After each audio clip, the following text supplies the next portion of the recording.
शांति।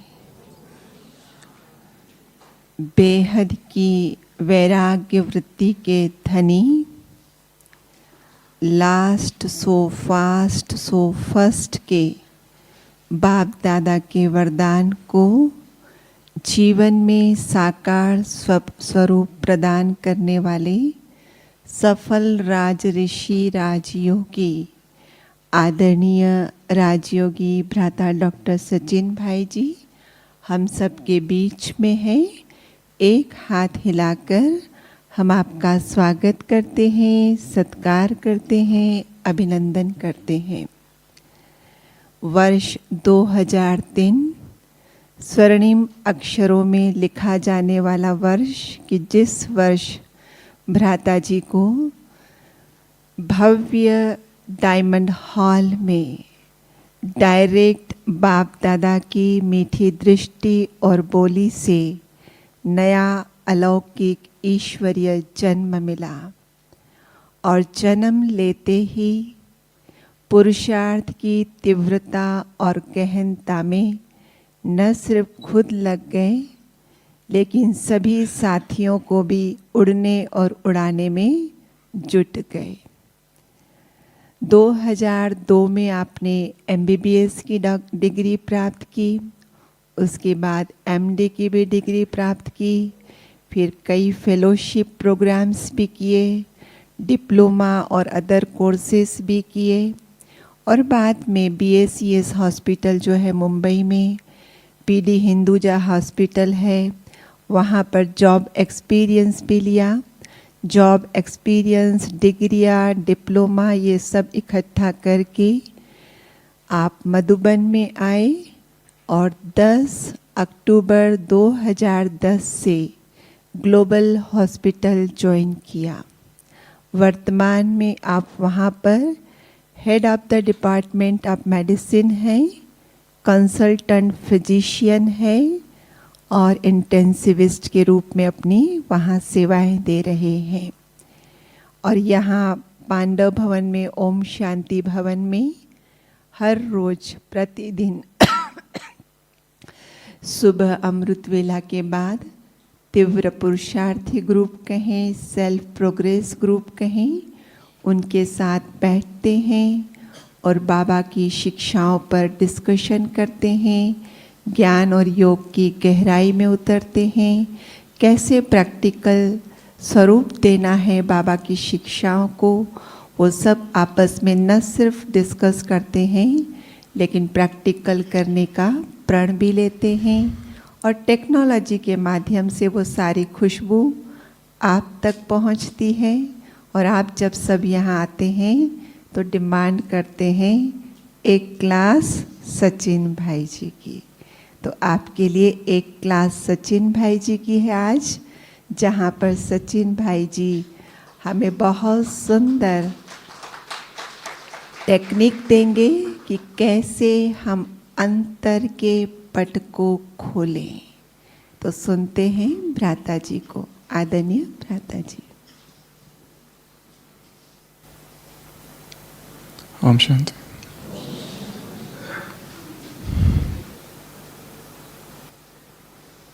एक बूढ़ी महिला मरणासन्न है। वो बहुत अमीर है और उसने अपने जीवन के 30 साल एक महातपस्वी योगी है, उसकी पूजा में, उसकी भक्ति करने में, उसकी सेवा करने में लगाए थे। वो उसकी शिष्या थी और उस योगी के लिए उसने एक बड़ा सा भवन भी निर्माण किया था। वो योगी ब्रह्मचारी था, तपस्वी था।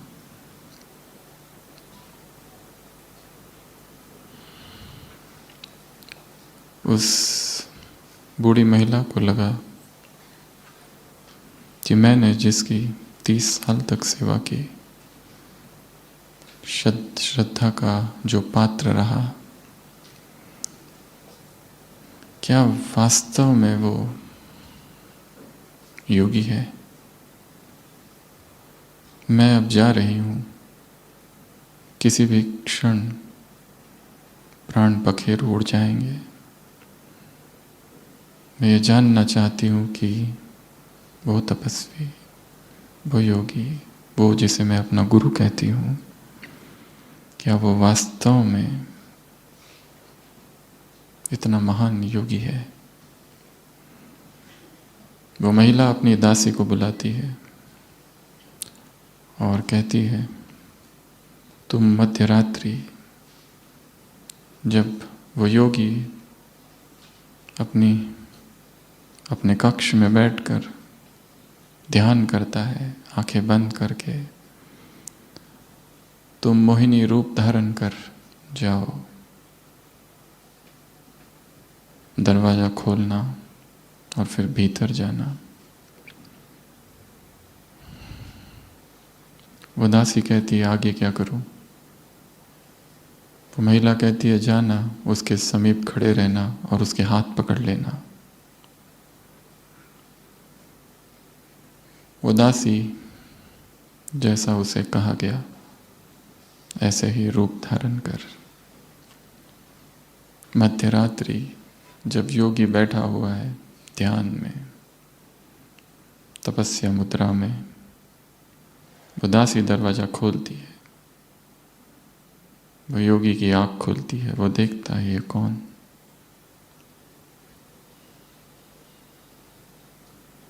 वो दासी अंदर प्रवेश करती है, उसके सामने आती है और उसके हाथ पकड़ लेती है और वो डरने लगता है, कपकपाने लगता है और थोड़ी देर में चिल्लाने लगता है, बचाओ, छुड़ाओ। और उसके हाथ छुड़ाकर वो भागने लगता है। वो दासी आकर बताती है अपनी मालकिन को, ऐसे ऐसे हुआ। वो मालकिन कहती है, उस भवन को आग लगा दो।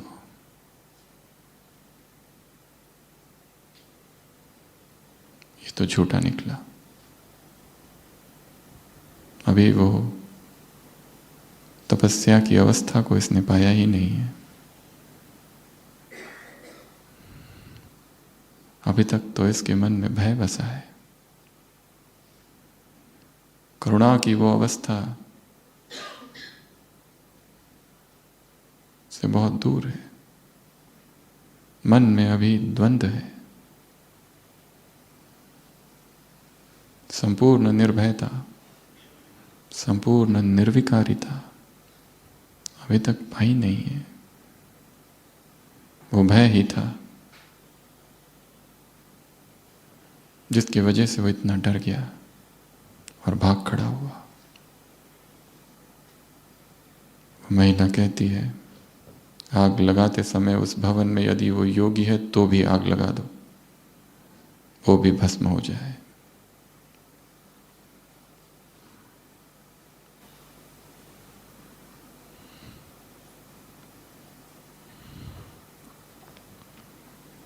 विकार बहुत गहरे हैं, उन तक पहुंच पाना लंबी यात्रा है। और जिसमें वो है उसे भी उसकी कोई खबर नहीं, क्योंकि वहां तक हाथ पहुंचता ही नहीं। मनस्विद चेतना को दो भागों में विभाजित करते हैं, एक वो जो ऊपर है, एक दूसरा जो भीतर है, the conscious and the subconscious. एक बाह्य मन, एक भीतरी मन, एक आउटसाइड, एक इनसाइड, एक सब्जेक्टिव, एक ऑब्जेक्टिव, एक मेल, एक फीमेल, अलग अलग नाम दिए गए हैं। एक चेतन मन, एक अवचेतन, अर्धचेतन। और दोनों के बीच एक पर्दा है, एक दीवार है मोटी सी।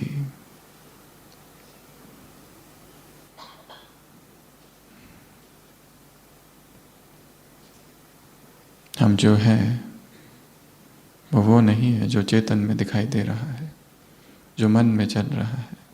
वो केवल एक भाग है, 9 भाग वो अवचेतन है जो भीतर है।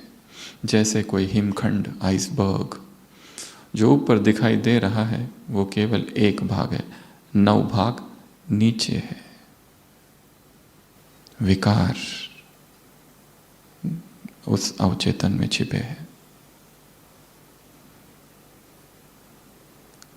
किसी भी कर्म को बार बार दोहराया जाता है तो वह संस्कार बनता है। संस्कारों की जगह चेतन मन नहीं, अवचेतन है, डीप। पर पहुंचे कैसे? क्योंकि ये दीवार, ये पर्दा, संतों ने कहा है ये घूंघट है। घूंघट के पट खोल तो वे पिया मिलेंगे। ये कर्टन, ये वॉल, ये partition, the pre conscious barrier कहते हैं साइकोलॉजी में इसे, जो दोनों के बीच में है। कभी कभार वो खुल जाता है, सुबह सुबह खुलता है, रात को सोते समय खुलता है, बाकी समय बंद रहता है। कितना भी डालते जाओ, ज्ञान, योग, धारणा, ऊपर ऊपर तैरते रहता है, भीतर तो कुछ भी नहीं पहुंचता है।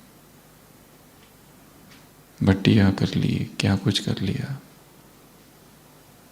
पर भीतर नहीं पहुंचे। सामान ले लिए, तिलक ले लिए, सब ऊपर ऊपर ही डोल रहा है। अवचेतन तो उसे स्वीकार ही नहीं करता। अवचेतन में तो वही डीप वासनाएं भरी है, वही घृणा, वही नफरत। क्या करे, कैसी साधना करे और कैसा पुरुषार्थ करे जो चित्त गहराई से साफ हो जाए। अब तक के ज्ञान योग ने ऊपर ऊपर की सफाई बहुत की है, पर भीतर की सफाई के लिए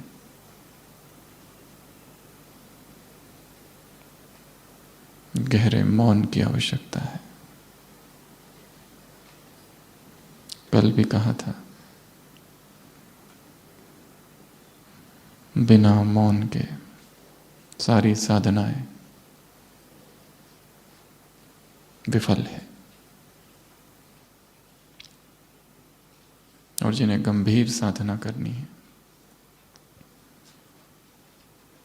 वो अपने मन को तैयार करे। मन में ढेर सारे प्रश्न हैं, ये कैसे, वो कैसे। प्रश्न पूछकर प्रश्नों के हल नहीं मिलते।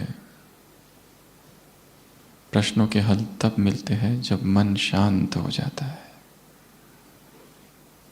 जब चेतन मन इतना शांत हो जाता है, अपने आप ये प्री कॉन्शियस का बैरियर खुलता है और हमारे सभी प्रश्नों के उत्तर हमारे ही पास है। गांठें हमने बांधी है। भट्टी का लक्ष्य है अवचेतन की गांठों को खोलना। तप का लक्ष्य है गहराई में जो गांठें बांधी है उन गांठों को खोलना। बुद्ध सभा में आते हैं, एक रुमाल लेकर, हजारों भिक्षु बैठे हुए, हाथ में रुमाल है। कहते हैं ये क्या है? रुमाल। फिर उस रुमाल में वो गांठें बांधना चालू करते, बहुत सारे गांठी। फिर पूछते ये क्या है? अब भी रुमाल है, परंतु अब इस रुमाल में गांठें बांधी हुई है। अब इस रुमाल में जो गांठें हैं छोटी छोटी, उसको खोलेंगे कैसे? रुमाल को खींचकर, तानकर? जिस विधि से गांठें बांधी गई है उसी को रिवर्स करना पड़ेगा। वो संस्कार जिस तरह क्रिएट हुआ है 10 साल पहले, फिर से पास्ट में जाकर वहीं से उसको खोलना पड़ेगा।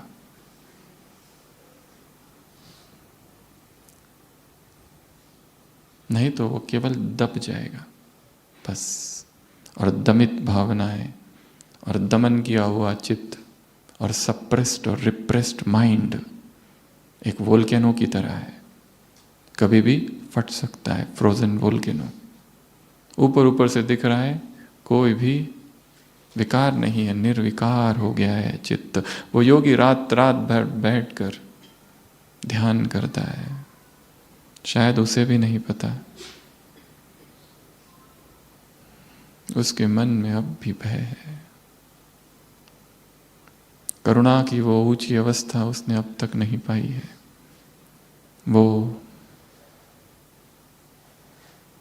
निर्भयता।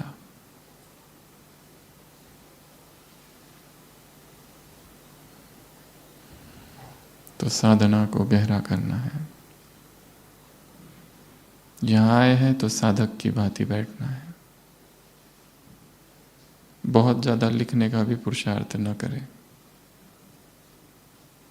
मन को शांत कर दो बस। मन जितना जितना शांत होता जाएगा, चेतना में प्रवेश का द्वार खुलेगा, भीतर झांक सकेंगे। बाहर के पट खोल रे, अंतर के पट खोल। बाहर के पट बंद कर और अंतर के पट खोल। पट अर्थात पर्दा, आवरण, a curtain, a veneer, a veil, a covering, घूंघट।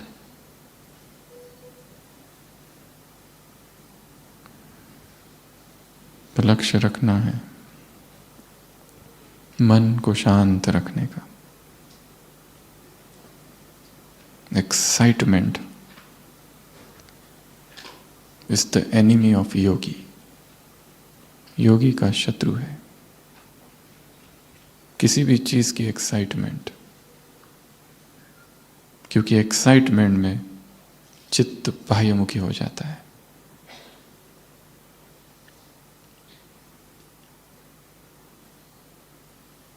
दादी गुलजार से पूछा था, दादी, विदेशियों ने पूछा, क्या हम आपसे ईर्ष्या कर सकते हैं? आप इतने शांत हो,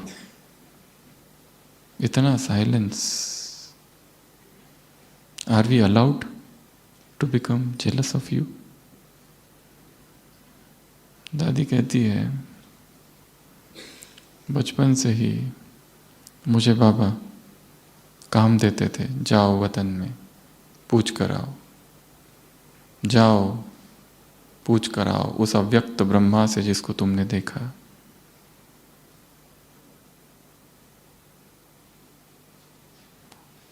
और क्योंकि मुझे बार बार जाना पड़ता था, साइलेंस मेरा स्वभाव बन गया। क्योंकि बातें करते करते अचानक फिर कोई ध्यान में नहीं जा सकता। इसके लिए मौन केवल 1 दिन 2 दिन 1 घंटा 2 घंटा ये साधना नहीं है। मौन जीवन शैली हो जाए।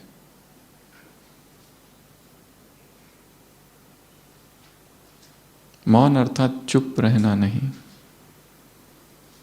चुप रहना एक छोटा सा भाग है उसका।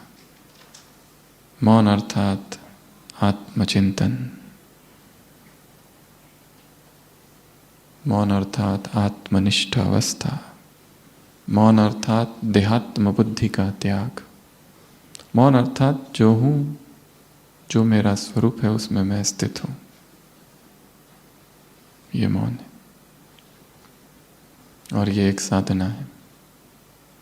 और आप सब लोग जो यहाँ आए हैं, गंभीर साधना का लक्ष्य है, परंतु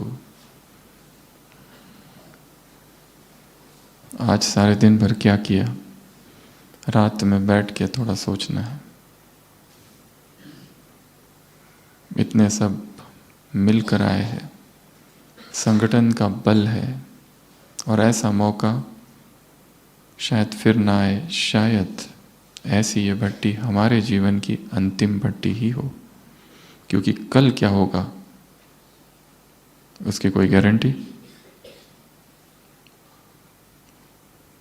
इस शरीर का भी तो भरोसा नहीं।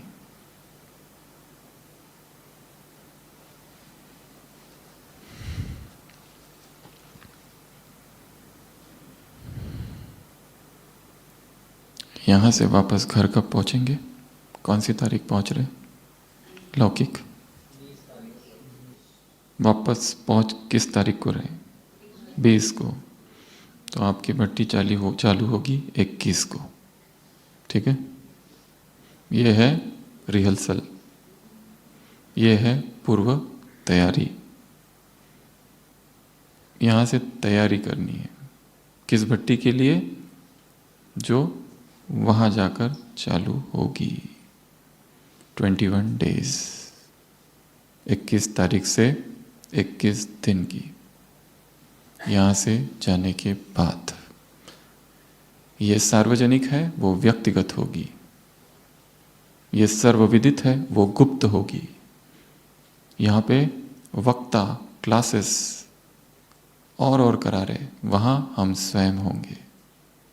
यहाँ पर टॉपिक्स स्पीकर चूज कर रहा है, वहाँ का टॉपिक हमारा अपना होगा। इसमें आवाज़ है, उसमें आवाज़ नहीं होगा। इसमें शेयरिंग है, उसमें किसी के साथ कुछ भी शेयर नहीं करना है।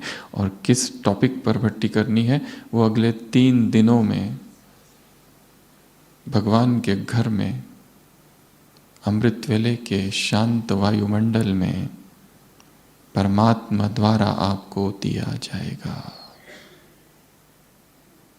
जो जिसकी सबसे बड़ी कमजोरी है उसी पर काम करना है। सब कुछ कर लिया, ऐसा कुछ भी नहीं छोड़ा ज्ञान योग से संबंधित, फिर भी वो संस्कार, वो कमी अब भी है। तो यहां से जाने के बाद अपना एक चार्ट बनाना है। आज रात को ही चार्ट फिक्स करना है, डेट्स 21 से। तो कब तक आते हैं? आता है वो डेट 21 डेज। वहाँ की दिनचर्या क्या होगी उसकी प्लानिंग यहाँ बैठ के करनी है। चाहे सेवा केंद्र पर रहते हैं, चाहे घर, चाहे ऑफिस, टॉपिक क्या होगा, एक टॉपिक चूज करना है या मल्टीपल टॉपिक्स चूज कर सकते हैं।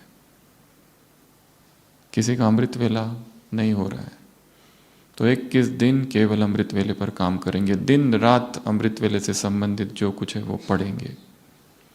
किसी के संबंधों में कड़वाहट है, टकराव, वो संबंधों पर काम करेंगे। किसी का ब्रह्मचर्य अभी तक भी स्थिर नहीं हो रहा है, किसी का चिंतन ही नहीं होता है,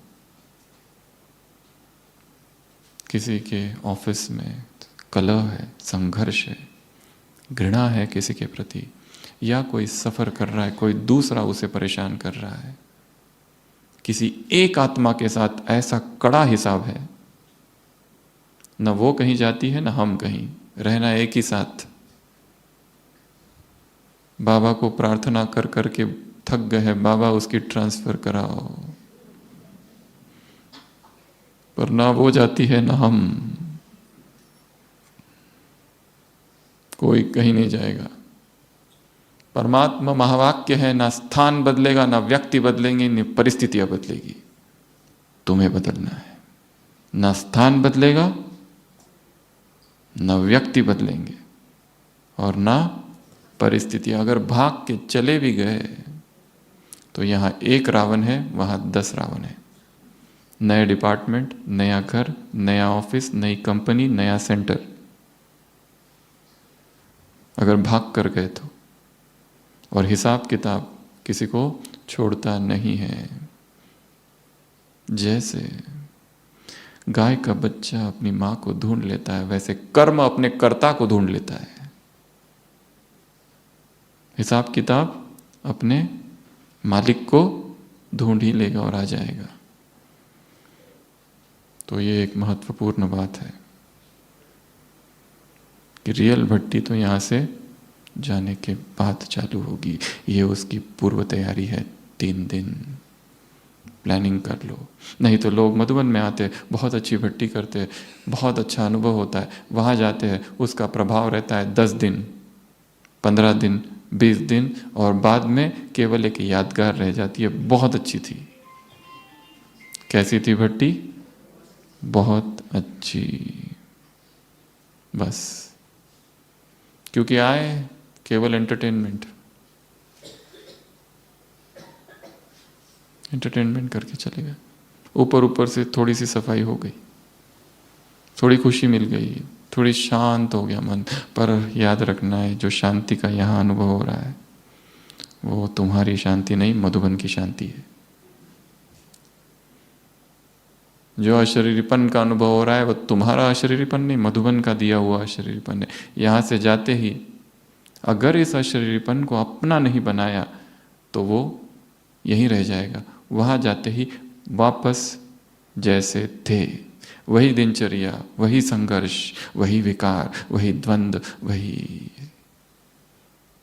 जद्दोजहद। इसलिए पक्का काम करके जाना है, कच्चा नहीं। ये तैयारी है। यहाँ जो भी सुन रहे हैं क्लासेस, बहुत अच्छी अच्छी बातें सुनने को मिल रही है। सुनते समय लक्ष्य रखना है, केवल लिखना नहीं है।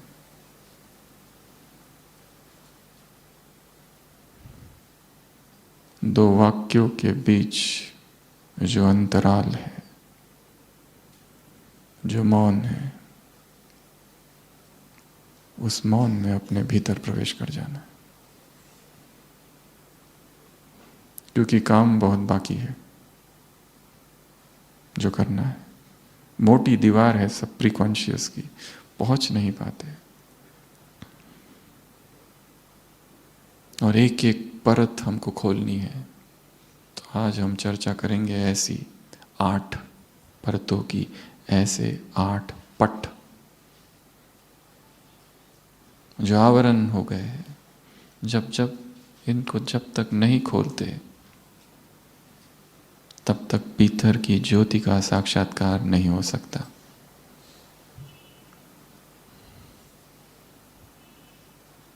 किसी राज्य में मुख्यमंत्री जो था उसने शरीर छोड़ दिया। राजा ने घोषणा की पूरे राज्य में जो सबसे बुद्धिमान व्यक्ति है उन्हें लाया जाए, उनमें फिर चुनाव होगा। तो ऐसे 3 व्यक्तियों को चुना जाता है। राज्य बहुत बड़ा है, सम्राट है वो, दूर दूर से वो चुने हुए 3 व्यक्ति पहुंचते हैं। जैसे उस शहर में, राजधानी में आते हैं, उनके मन में है आखिर हम तीनों में कौन सी परीक्षा होगी अब। पर वहां जाकर उन्हें पता चलता है कि परीक्षा कौन सी होने वाली है, सभी नगरवासियों को पता है। हम तीनों को एक कमरे में, एक महल में बंद कर दिया जाएगा, उसे ताला लगा दिया जाएगा, और जो उस ताले पर जो पहली होगी एक पजल, उसको सॉल्व करके बाहर निकल जाएगा, वो मुख्यमंत्री बन जाएगा। उसकी चाबी नहीं है, एक पहेली लिखी है, एक कोड है। तो वो लोग सोचते हैं हम ना तो इंजीनियर है, ना तो हम चोर है, ना तो हम ताले बनाने वाले हैं, फिर हमें पता कैसे चलेगा। उनमें से 2 भाग भाग के शहर में जाते हैं, मार्केट में सारी किताबें खरीद के लाते हैं, तालों की जानकारी रखने वाले सभी लोगों से मिलते हैं और रात भर किताब पढ़ते रहते हैं, क्योंकि दूसरा दिन निर्णायक है। पर उनमें से एक जो है वो आराम से बैठा रहता है और सो जाता है। वो 2 सोचते हैं शायद इसने आशा ही छोड़ दी है जीतने की। दूसरे दिन जब वास्तव में पहुंचते हैं वहां, तो वो खबर, वो अफवाह नहीं, वो तो सही थी।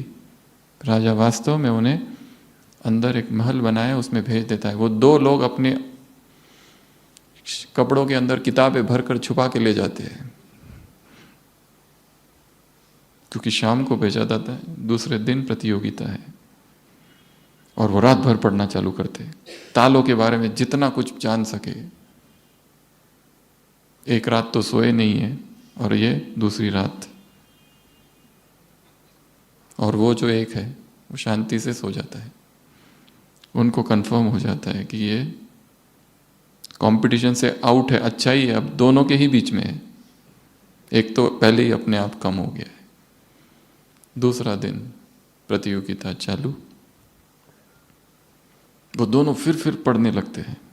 क्या होगा, ताला लगा हुआ है, कैसे बंद ताले को, जो भी बाहर से लगा हुआ है, और हमें बाहर निकलना है। देखते हैं उसको, वो अभी भी सोया हुआ है, आंखें बंद करके बैठा है बस। और आधे घंटे के बाद वो तीसरा उठता है, जाता है, दरवाजे को धक्का लगाता है और बाहर निकल जाता है।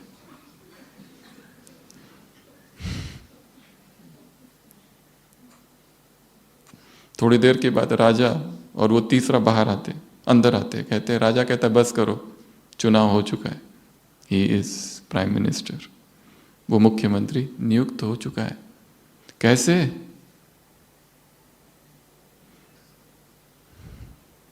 ताला बंद था ही नहीं, ताला खुला ही था।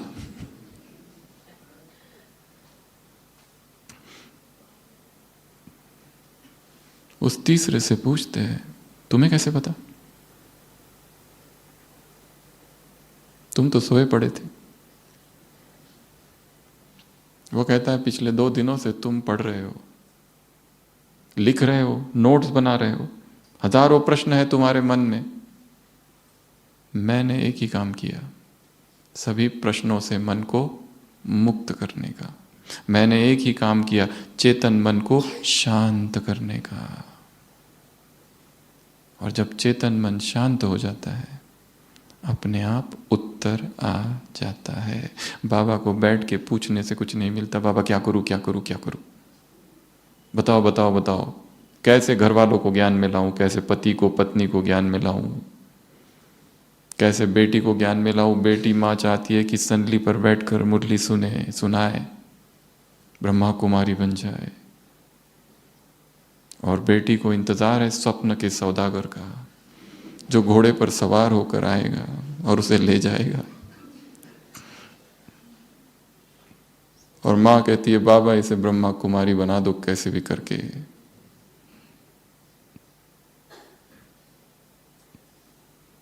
दिशाएं विपरीत है, हर एक का बाट अपना है। भगवान कर्म फिलॉसफी में इंटरफियर नहीं करता है। कर्म प्रधान विश्व करी राखा, जो जस करई तस फल चाखा। वो डिटैच्ड है।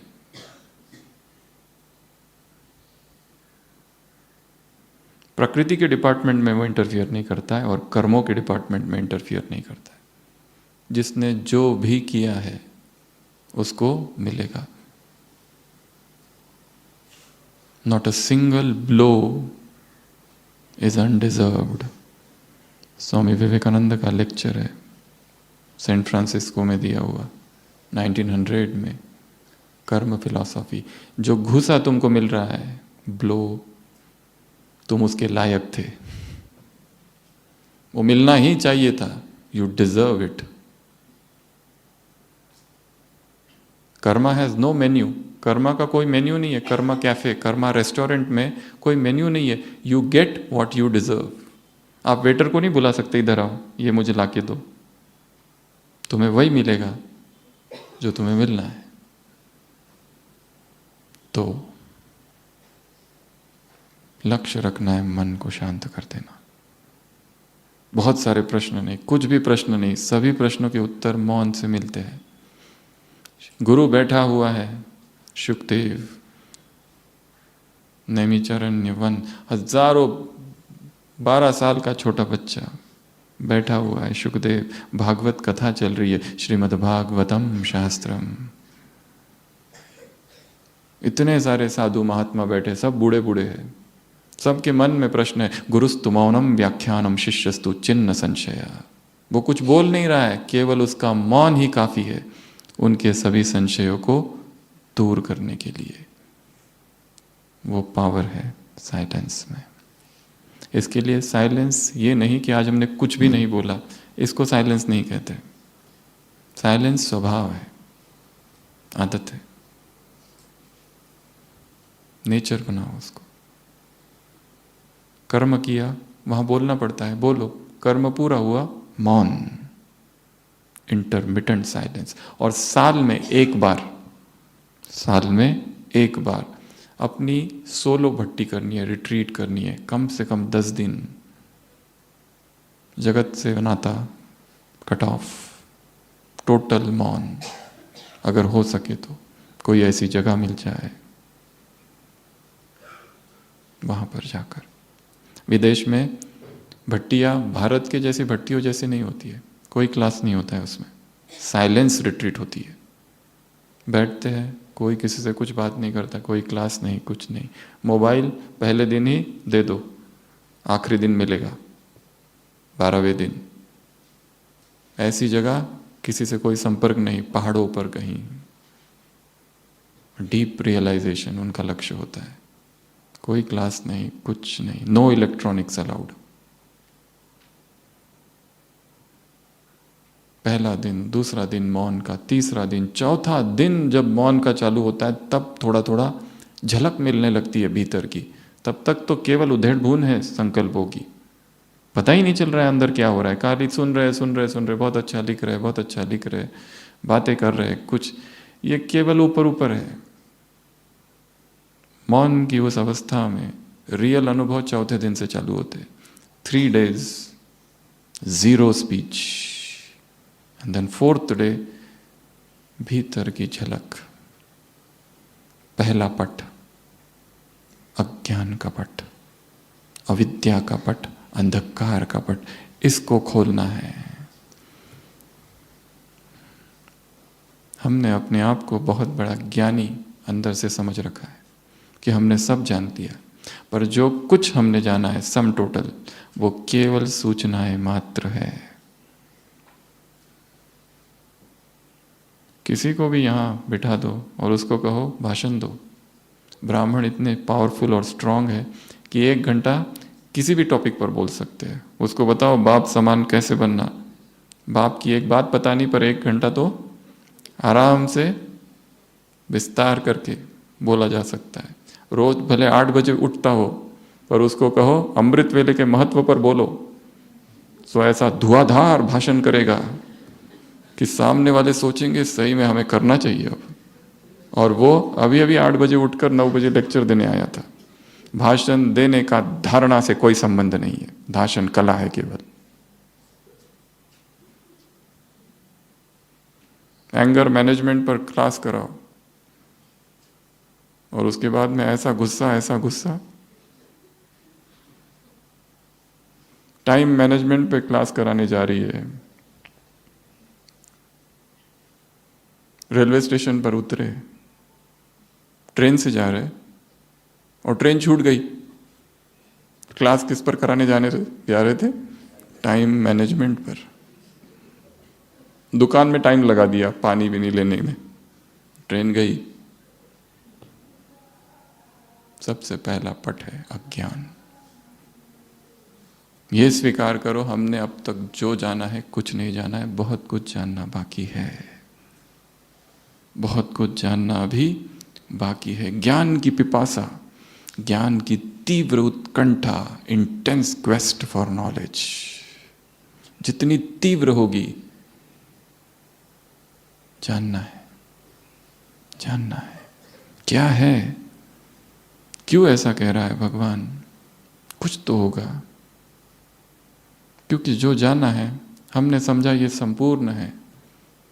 बताने वाले ने सब कुछ बता दिया, पर हमारी समझ में खोट है, दोष है। अगर जाना होता तो ये भय क्यों फिर उस योगी जैसा? अगर जाना होता, समझा होता, complete understanding is complete freedom, संपूर्ण समझ अर्थात संपूर्ण मुक्ति। अगर ब्रह्मचर्य को संपूर्ण जाना होता तो संपूर्ण ब्रह्मचर्य प्रकट हो गया होता, पर हुआ नहीं है। अब भी दृष्टि वृत्ति चंचल होती है, समझा नहीं है। अभी शांतिवन में मुरली चली, लास्ट लाइन क्या थी? समझा। क्यों करना पड़ता है उसको? समझा समझा, शायद हमने समझा नहीं है, इसलिए भगवान क्या कहता है? समझा समझा। हमें लग रहा है बड़ा प्यार से कह रहा है, पर उस समझा में बड़े राज छिपे हुए हैं। अर्थात किसी ने कुछ भी समझा नहीं है, इसलिए वो बोल रहा है। तो सबसे पहला पट है, सबसे पहला जो पर्दा है, सबसे पहला जो घूंघट है, वो है अज्ञान का। ज्ञान का शत्रु अज्ञान नहीं, ज्ञान का सबसे बड़ा शत्रु है भ्रम कि हम ज्ञानी हैं। The greatest enemy of knowledge is not ignorance, but illusion that we know. ये भ्रम कि मैंने सब जान लिया है, कुछ भी नहीं जाना, अब मैं जानूंगा, अब मुझे पता करना है। इन 3 दिनों यहां पर एक साधक की भांति बैठो, भूल जाओ हम क्या है उधर, किस कंपनी के मालिक है, बॉस है, टीचर है, क्या है, कुछ भी नहीं है। छोटा सा बालक बन जाओ। मधुबन में छोटा सा बालक, एक छोटा बालक जो सबसे सीखता है, जिसे कुछ भी नहीं पता, जिसका आज ही जीवन चालू हुआ है, जैसे समुद्र तट पर है, वहां पर जो पड़े हुए मोती है वो बीनता है उन सीप को, कितना आश्चर्य से देखता है। ओह, आश्चर्य है, विस्मय है हृदय में। सूरज उगता है, आह, वैसे ऐसे छोटा बच्चा बन जाओ। हमने कुछ भी जाना नहीं है, ये पहला। दूसरा पट है बंधन।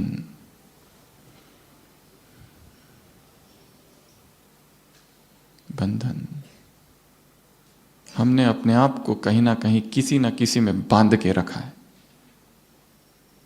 गांठ छोड़ो, हमने पकड़ के रखा है। पति ने पत्नी को पकड़ के रखा है, पत्नी ने पति को पकड़ रखा है, टीचर ने स्टूडेंट को पकड़ रखा है, स्टूडेंट्स ने टीचर को पकड़ रखा है, मित्र ने मित्र को पकड़ रखा है, एम्प्लॉय ने बॉस को पकड़ रखा है। आसक्ति है, और जितनी गहरी पकड़ होगी, एक रस्सी है और मैं उसको पकड़ता हूं, जितना जोर से पकड़ूंगा यहां क्या होगा? लाल लाल।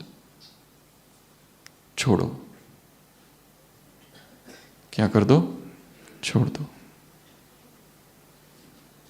ये बंधन ही, जिसे मैं समझ रहा हूं जो व्यक्ति मेरे पुरुषार्थ में सहयोगी है, शायद वही सबसे बड़ी बाधा है। जिसे मैं समझ रहा हूं इसकी पालना की वजह से मैं चल रहा हूं, शायद वही बाधा है।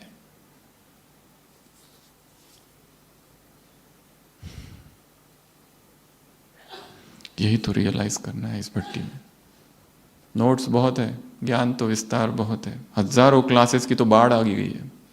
इतने क्लासेस है, किस किस को और क्या क्या सुने और कितना सुने। सुन सुन के स्पिरिचुअल इंडाइजेशंस, आध्यात्मिक अपच।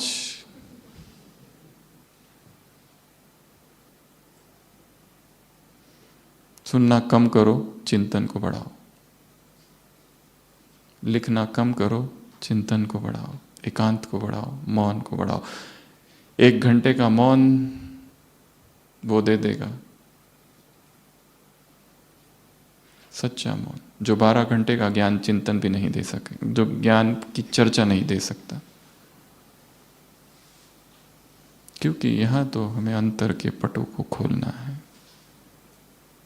जो बंधन है उसको देखना है, आंखों में आंखें डालकर एनालाइज करना है, इधर उधर से देखना है, एक एक परत को देखना है, एक एक संबंध की। 2 व्यक्ति का आपस में संबंध है, ऊपर से दिखता है संबंध बहुत अच्छा है, पर उन 2 व्यक्तियों के संबंधों में 1000 परतें हैं।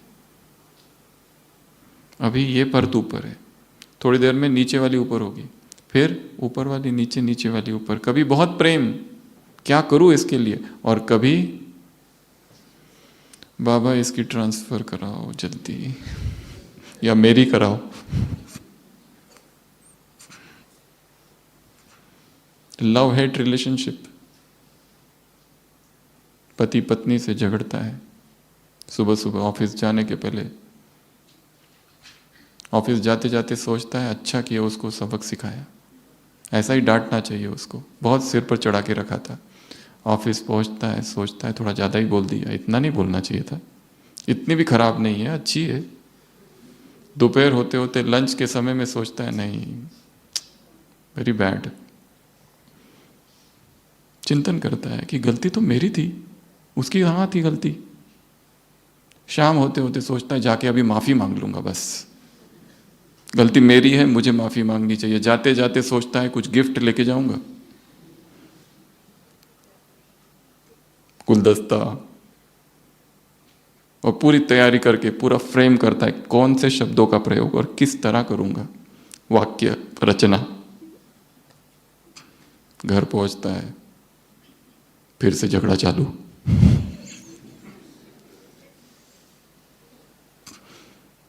झगड़े का बीच अवचेतन में है, काम जो किया वो चेतन में ऊपर ऊपर, इसके लिए सबकॉन्शियस माइंड ने उसको किक मार दी, फेंक दिया बाहर, और वही रूप बाहर प्रकट हो गया फिर से। तो इस भट्टी में या यहाँ से जाने के बाद जो भट्टी होगी वो व्यक्तिगत होगी, वो टॉपिक किसी को बताना नहीं है, चुपचाप अपनी भट्टी करनी है। किसी की भोजन की हो सकती है, किसी की किसी बात की भी हो सकती है, पर काम करना है अपने ऊपर, सेल्फ ट्रांसफॉर्मेशन। जो बंधन है उनको आइडेंटिफाई करना और उनको कट करना। इंग्लिश में एक मेडिटेशन करते हैं विदेशी लोग, अगर किसी व्यक्ति से अटैचमेंट है तो कहते हैं मेडिटेशन में उस व्यक्ति को इमर्ज करो, देखो, और दो व्यक्तियों के बीच सिल्वर कॉर्ड्स होते हैं, सिल्वर कॉर्ड, रस्सियाँ नाभि से उस तक जुड़े हुए, और भी सब जगह से दो व्यक्ति, सिल्वर कॉर्ड्स।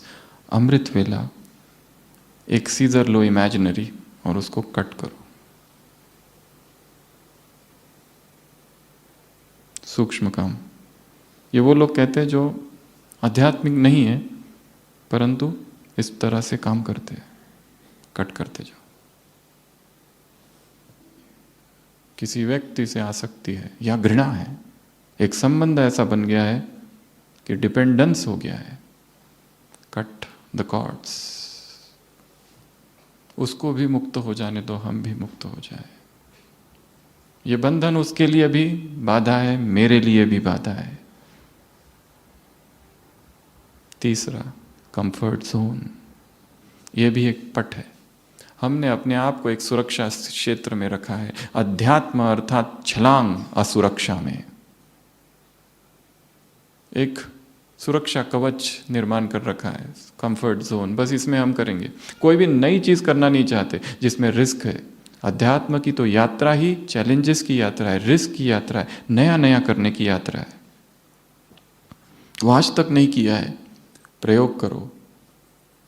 जल्दी सो जाओ, 9 बजे सो जाओ, प्रयत्न करो, देखो क्या होता है 1:30 बजे उठकर, न्यू एक्सपेरिमेंट, प्रयोग करके देखो क्या मिलता है। 2 से 5 के योग में 2 से 3.5 का योग और 3.5 से 5 का योग, इसमें क्या अंतर है? खुद ही अनुभव करो, कोई बताने की आवश्यकता नहीं, कोई दूसरा हमें बताए। पूरा दिन ऑफिस में है, काम कर रहे, लक्ष्य रखो, मौन में रह के सेवा करेंगे। रोज दुखी हो के सेवा करते हैं, आज खुश हो के सेवा करो। जगदीश भाई और रमेश भाई पहली बार न्यूयॉर्क गए थे, वहाँ पर एक छोटा सा कमरा मिला था उन दोनों को रहने के लिए, और वहाँ पर वो दोनों क्या सेवा करते थे? रमेश भाई बर्तन धोते थे और कपड़े साफ करते थे, और जगदीश भाई जो थे वो झाड़ू लगाते थे। और कौन सा गीत गाते थे? किसी ने अपना बना के मुझको झाड़ू लगाना सिखा दिया, किसी ने अपना बना के मुझको बर्तन धोना सिखा दिया।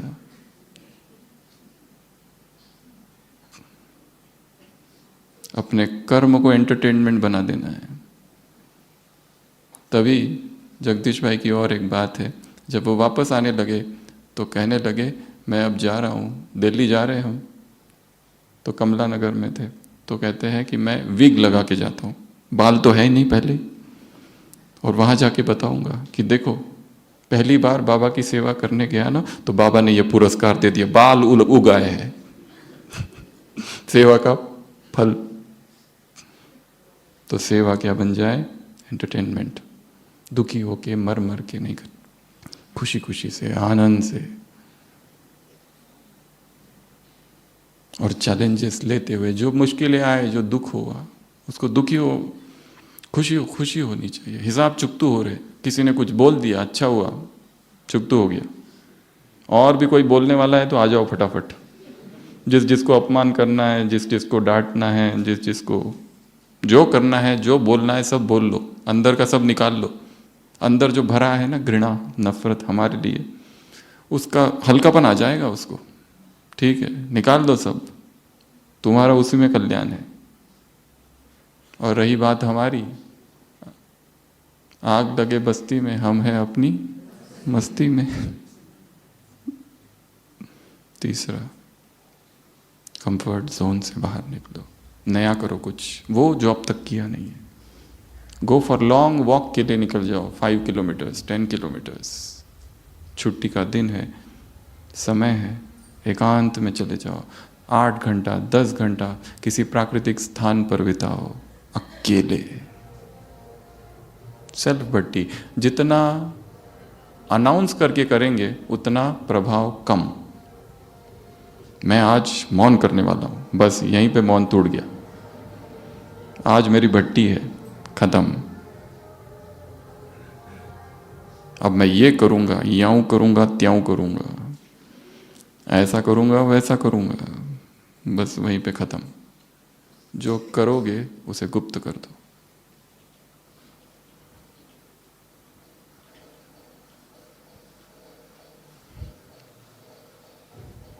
चौथा,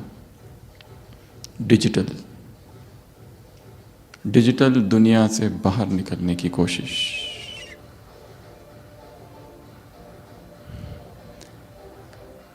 किसी ने, गूगल का जो सीईओ, उसने कहा है,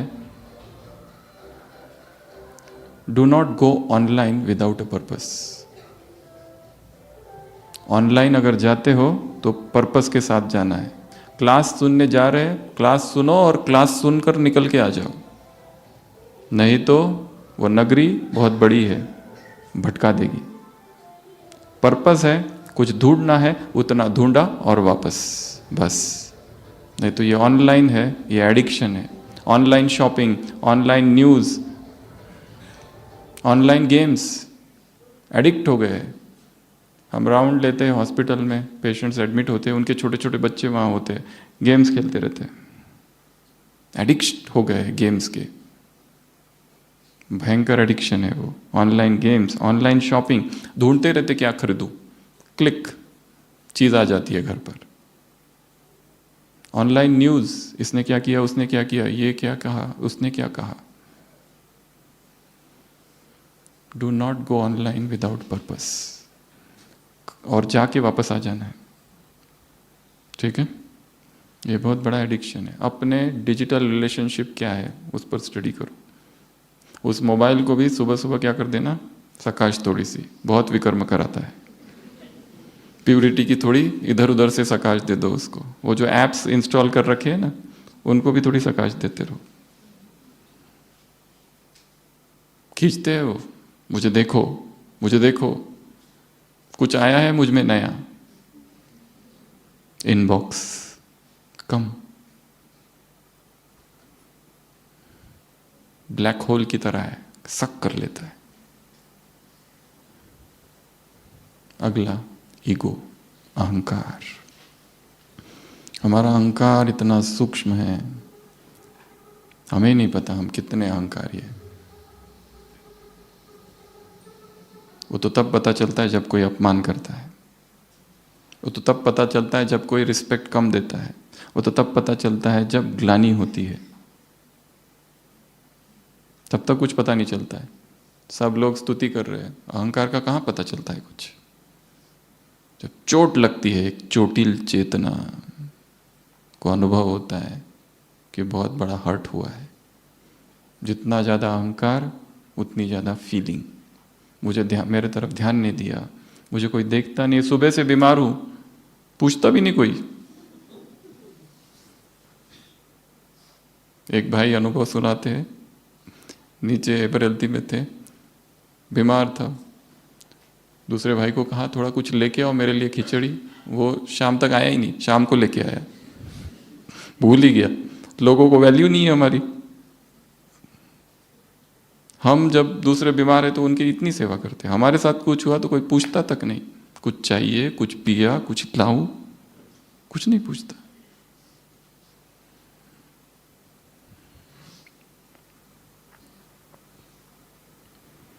अपने अहंकार को साक्षी होकर देखना है। इतना भी ज्ञान कि मेरे में अहंकार है काफी है, एटलीस्ट उस अवस्था से तो कि हमें पता ही नहीं अहंकार के बारे में।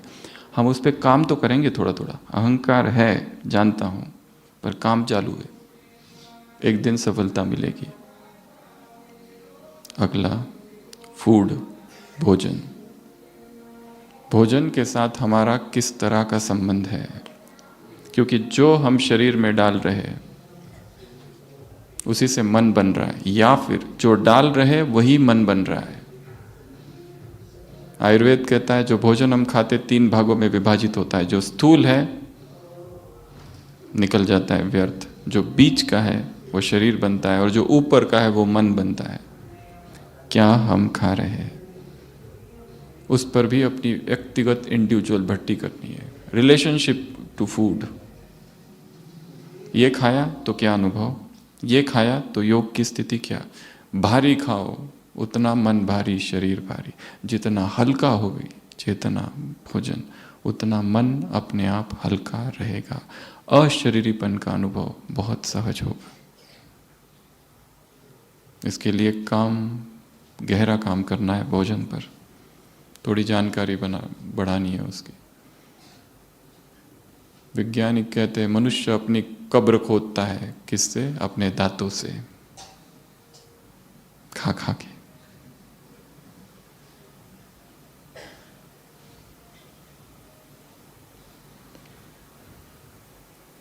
जैसे किस दिन की हम बात कर रहे हैं, उसमें भोजन पर काम करना है।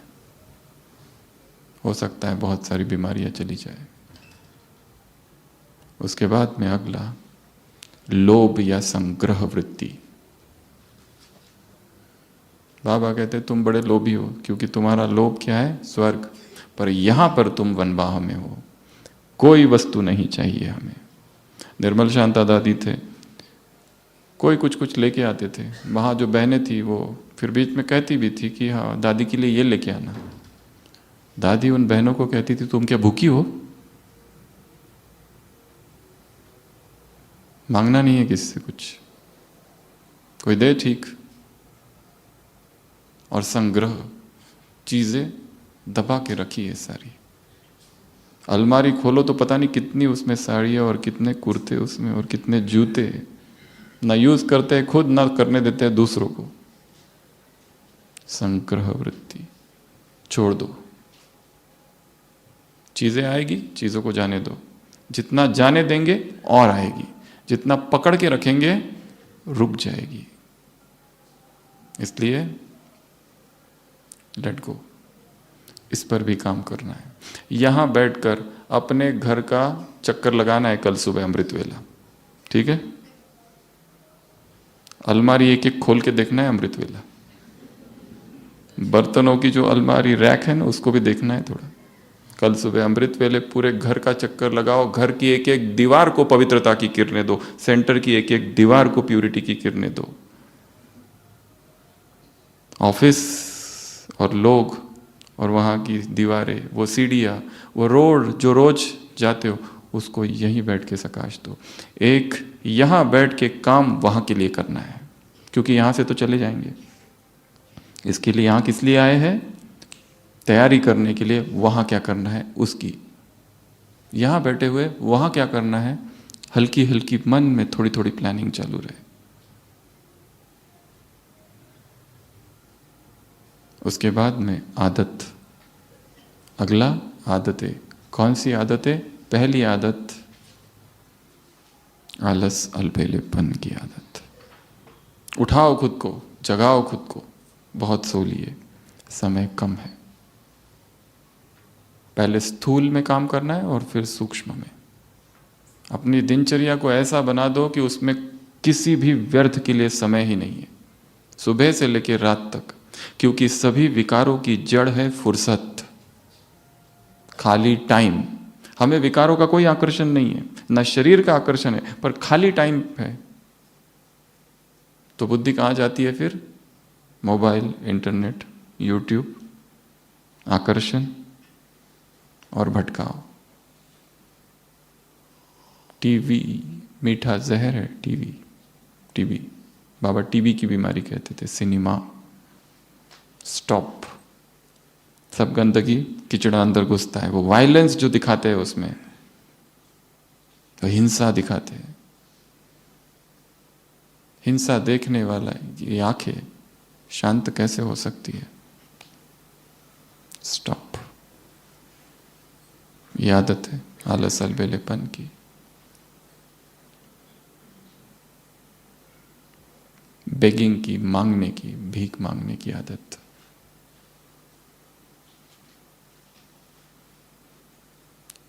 खुद के त्याग का वर्णन करने की आदत, ब्रैगिंग, मैं कितना बड़ा हूं। अपनी आदतों पर संशोधन करना है, रिसर्च। यहां बैठ के देखना है पिछले 6 मास में मेरी क्या क्या आदतें थी। अमृत वेला हुआ, उसके बाद क्या करता हूं? जाकर सो जाता हूं या कुछ और करता हूं? मुरली क्लास में क्या करता हूं? एकाग्रता कितनी रहती है? ऑफिस या सेवा केंद्र, सेवाओं में स्थिति कैसी रहती है? कोर्स कराते समय स्थिति कैसी रहती है? कौन सी आदत है? काम करना है। और लास्ट, भय, असुरक्षा। एक भय है अंदर, एक भय का पर्दा है। डर लगा रहता है कि कोई कुछ बोल ना दे, कोई कुछ कह ना दे, कोई हमारे खिलाफ कुछ ना हो जाए। मैं चला जाऊं तो इनका क्या होगा? भय है, इतना सूक्ष्म भय है।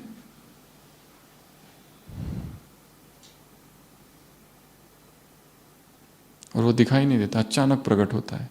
छोटी छोटी बातों का भय, फोबियाज इसको कहते हैं। ये बीमारियों के रूप में आता है। कहीं को भीड़ से भय लगता है, माइक से भय लगता है, अकेले सोने से भय लगता है, अंधेरे से भय लगता है, ट्रेन में चढ़ने से भय लगता है, लोगों को सामने देखकर भय लगता है। छोटे छोटे भय समाये हुए हैं चेतना में। हमें अपने भयों को, फोबियाज और फियर्स को आइडेंटिफाई करना है। बीमारी का भय, कहीं मैं बीमार ना पड़ जाऊं। और कभी कभी ये भय इतना ज्यादा हो जाता है कि व्यक्ति दिन रात इंटरनेट पर बैठ के सारा कुछ पढ़ता है और सोचता है ये सब मुझे हो रहा है।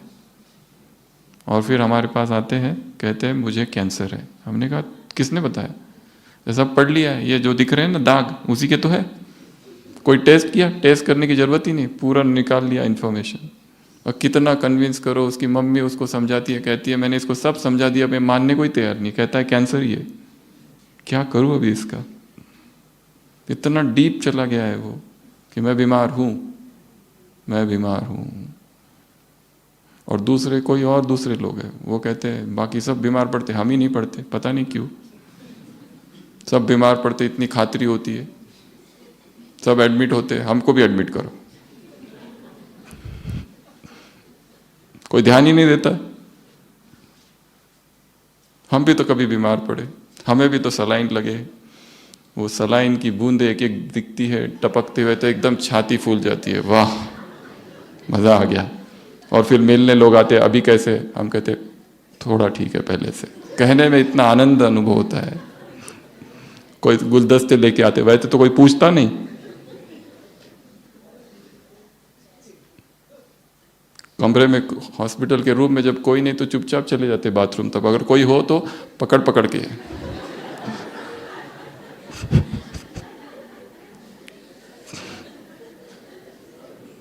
जैसे मंदिर के पुजारी होते हैं ना, रोज पूजा करते हैं फटाफट फटाफट फटाफट, पर जिस दिन महापूजा होती है और हजारों भगत है,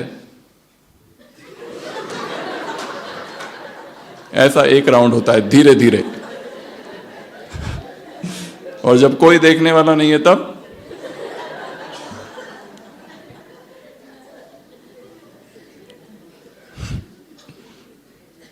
जब दूसरे देखते हैं तो हम और अलर्ट।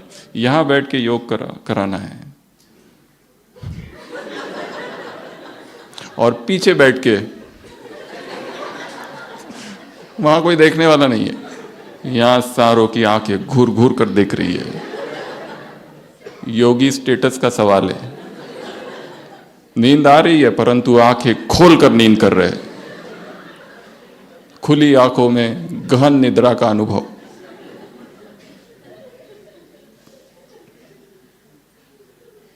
सोएंगे नहीं, पक्का पकड़ के रखते हो, नहीं तो लोग कहेंगे ये सोता है, वो भी संडली पर बैठकर। कच्चा सिक्का है, झूठा सिक्का। भट्टी का लक्ष्य है भीतर जाना, खुद को देखना, अपने स्वभाव को, अपने थॉट पैटर्न को, बिहेवियर पैटर्न को स्टडी करना। पेशेंट आते हैं ओपीडी में, क्या तकलीफ है? कमर में दर्द है, एमआरआई करके आओ। एमआरआई करके आते, अरे एमआरआई में तो बहुत ज्यादा तकलीफ है, इसमें तो बहुत कुछ आया, ये मन का वो। अच्छा, पैदल चल के आया था, अभी तो चलना ही नहीं जा रहा है रिपोर्ट देखने के बाद। कोविड के लिए ब्लड टेस्ट दे चुके हैं इतने लास्ट सीजन में। एक पेशेंट ने ब्लड टेस्ट दे दिया, दूसरे दिन कोई सिम्टम नहीं है, ऐसे ही दे के रखा है आरटीपीसीआर। दूसरे दिन आराम से बैठ के चाय पी रहा है, फोन आता है पॉजिटिव है। पॉजिटिव, अब हाथ कपने लगे, और अभी चला नहीं जा रहा है, पकड़ पकड़ के बेड पर लेके जा रहे हैं। अभी तक सब ठीक था, रिपोर्ट सुना, आधा बीमार। मन के पैटर्न्स को स्टडी करना है, क्या है। कोई अपमान करता है, कोई गाली देता है, कोई घृणा करता है, क्या होता है? हलचल होती है या स्थिर रहते? कोई स्तुति करता है, क्या होता है? स्थिरता रहती है या गिर जाते हैं? योगी अर्थात समता, एक रस स्थिति। समता ही पवित्रता है। चित्त प्रज्ञ, सुख दुख, निंदा स्तुति, जय पराजय, हानि लाभ, सब में समान। सेवा हो रही है, नहीं हो रही है, स्थिर। तो ऐसे ये 8 पट है। पहला अज्ञान, दूसरा बंधन, तीसरा कंफर्ट जोन से बाहर निकलना है, चौथा डिजिटल बंधन, पांचवा अहंकार, अगला भोजन, भोजन पर काम करना है, अगला संग्रह वृत्ति, लोभ, अगला आदतें, अपनी हैबिट पैटर्न्स की स्टडी, और लास्ट भय। मुझे किस चीज से भय लगता है? एक एक भय पर काम करना है और उसे खत्म करना है। भय को आंखों में आंखें डाल के देखो, वो भय भयभीत हो जाए हमसे। हम भूतों से डरने वाले नहीं, हम स्वयं भूतनाथ है। तो सभी डायरी पेन पेंसिल बंद कर देंगे। जो सामने आके बैठ सकते हैं वो सामने आ जाए और नीचे बैठ जाए। तपस्या पट पर बैठकर होती है। जो आराम से बैठ सकते हैं, और अगले 15-20 मिनट तक मौन मूर्ति बनकर बैठ जाना है। ना हाथ हिलेगा ना पैर। बुद्ध कैसे बैठे हैं, महावीर कैसे बैठे हैं, ब्रह्मा कैसे बैठा है। Posture, first stage is posture. शरीर स्थिर, मन स्थिर।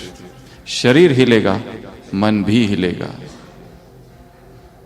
चाहे कितनी भी आवाजें हो संसार की, मन आवाज से परे हो जाए,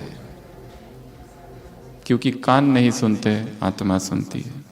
अगर किसी की यादों में हम खो जाते हैं, कितनी आवाजें होती है, कुछ आवाज नहीं आती है, तो कान नहीं है, यहाँ है सुनने का यंत्र।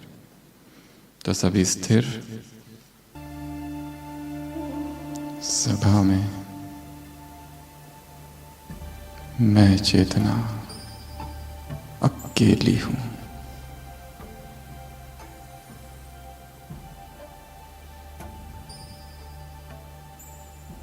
बाह्य सभी प्रभावों से मुक्त, आवाजों से परे।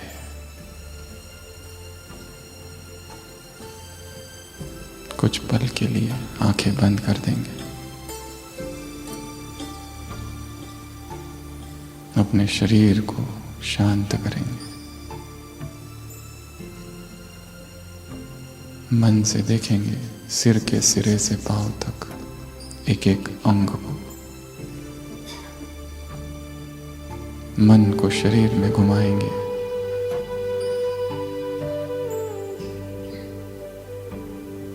किस तरह की उत्तेजनाएं हैं।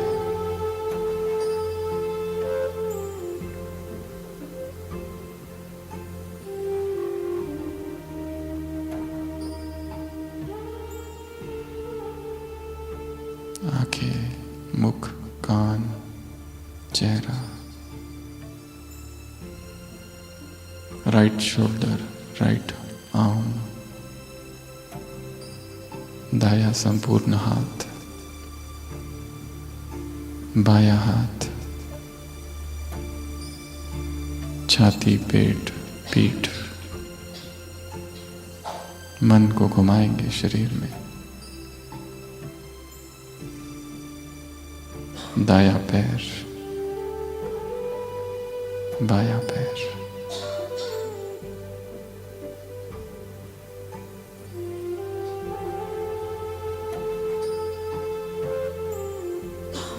शरीर के साथ मेरा क्या संबंध है? मैं कौन हूं और कहां हूं? खुद को खोजेंगे इस शरीर में।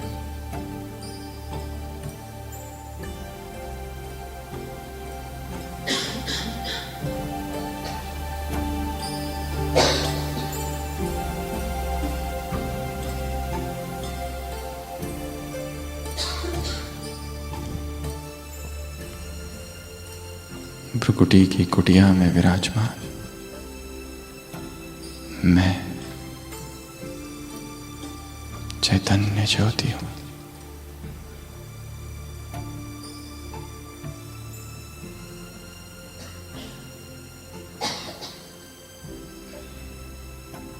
शरीर शांत शिथिल, किसी भी अंग में कोई हलचल नहीं।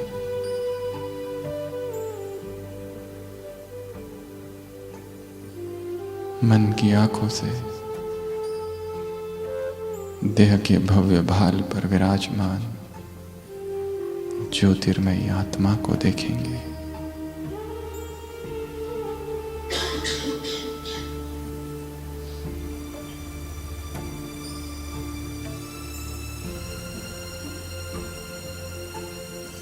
देह से डिटैच्ड हो,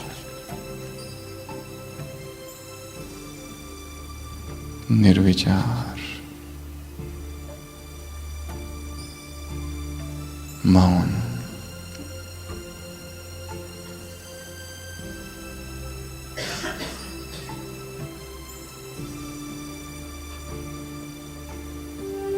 शांत हूं,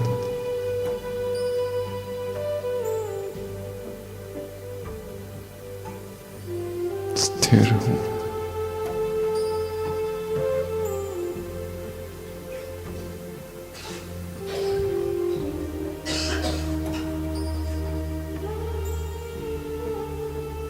झांक कर स्वयं को देख रहा हूं।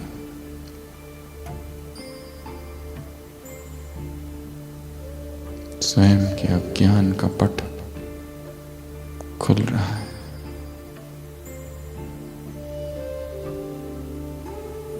गहराई में जो बंधन है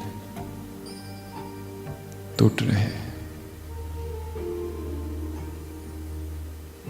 सुरक्षा का जो क्षेत्र है वो भी नष्ट हो रहा है।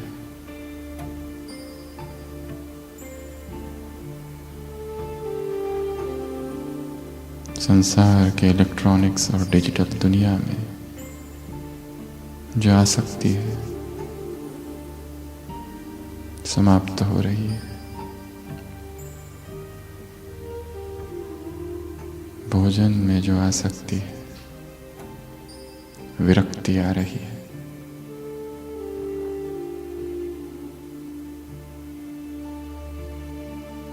मन में किचड़ा संग्रह किया है, इसलिए बाहर भी संग्रह वृत्ति है, छूट रहा है।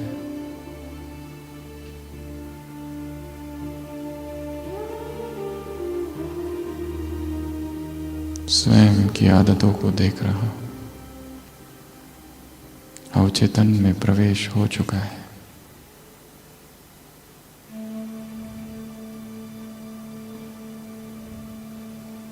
स्वयं की उस आदत को देखना है, उस संस्कार को, सब कुछ करने के बाद भी जो गया नहीं, वो एक ही संस्कार सभी दुखों का जो कारण है।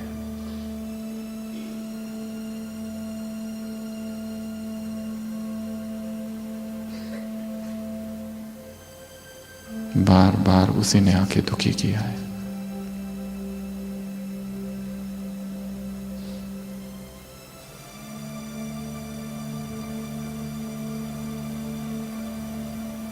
और भीतर और भीतर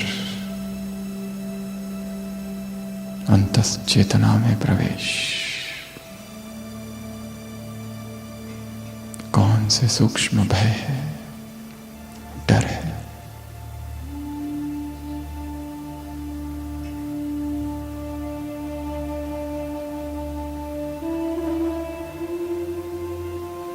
सामना करो उन भयों का।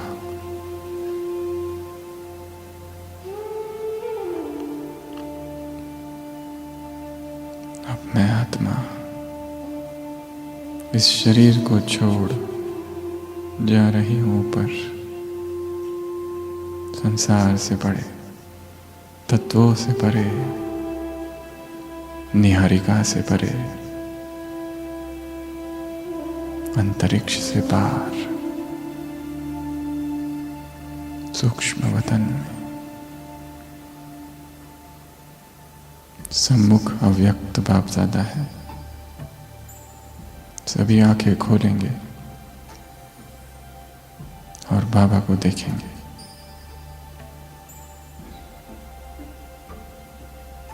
अव्यक्त ब्रह्मा में शिव निराकार,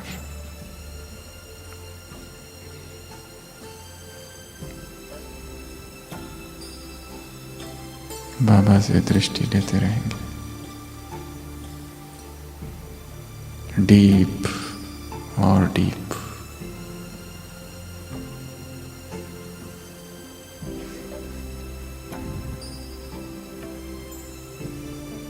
ये दृष्टि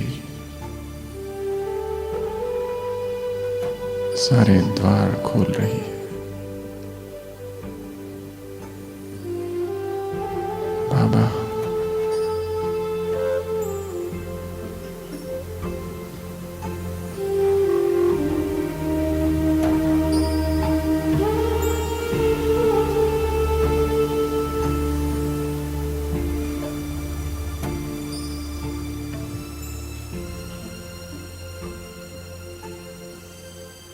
भगवान वरदान दे रहे सफलता का।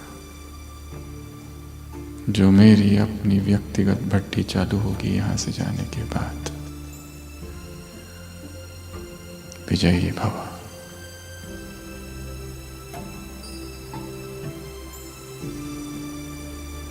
सफलता मूर्त भव।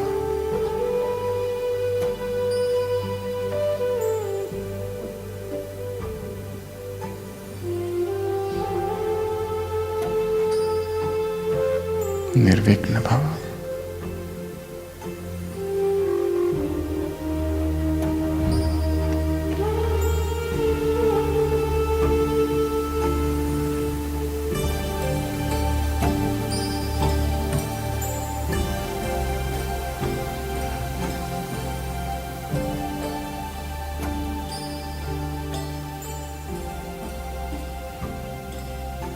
अपने अपने स्थान पर सभी खड़े हो जाएंगे बिना आवाज किए।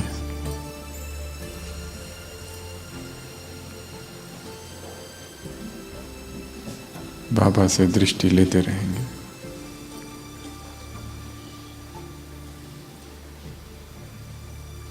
हमारी तरफ ही देखते हुए दो हाथों से दो व्यक्तियों के हाथ पकड़ेंगे जो आपके बाजू में है, भाई भाइयों की तरफ, बहनें बहनों की तरफ, हमारी तरफ देखते हुए। आंखें बंद।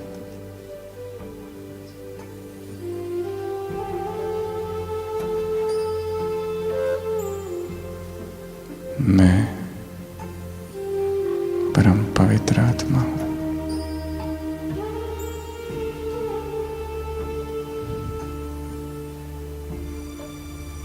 संपूर्ण मौन, आंखें बंद। पूर्ण शरीर में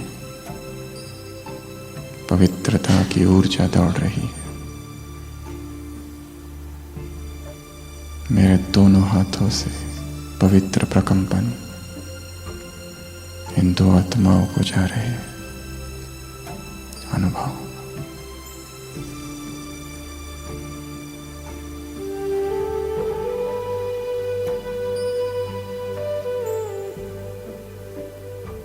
अंग अंग में पवित्रता। मैं बाल ब्रह्मचारी हूं, बाल ब्रह्मचारिणी हूं। भगवान से पवित्रता की प्रतिज्ञा की है। रोम रोम में, नस नस में पवित्रता, रोए रोए में पवित्रता, पूरे शरीर में प्यूरिटी की करंट दौड़ रही है।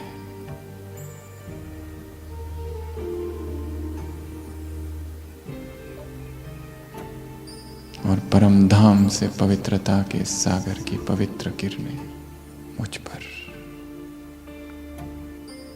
सारे हॉल में प्रकंपन, बाढ़ आई है प्यूरिटी की।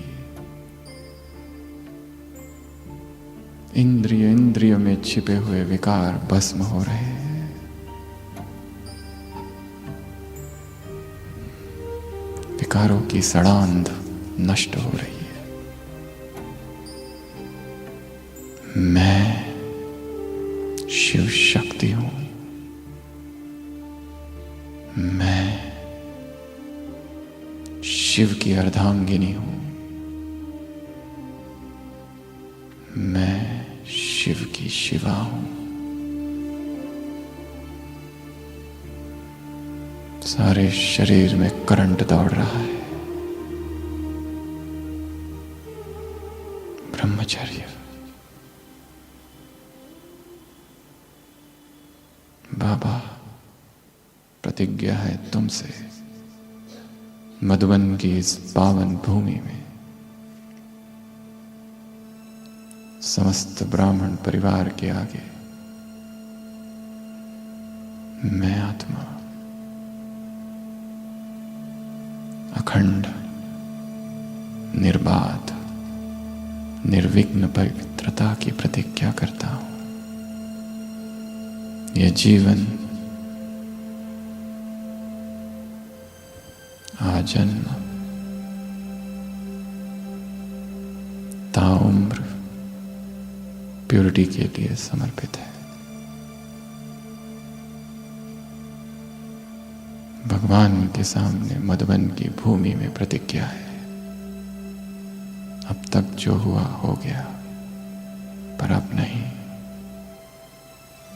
संकल्प, बोल, कर्म, संबंध, चलन दृष्टि, वृत्ति, धन, बुद्धि, संस्कार, भाव, स्मृति, भावना, कल्पना, स्वप्न, लिखना, बोलना, सुनना,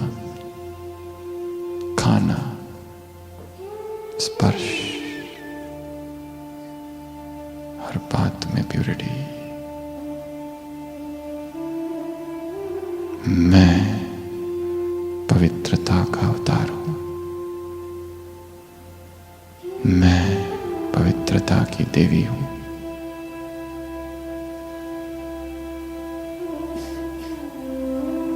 मौन।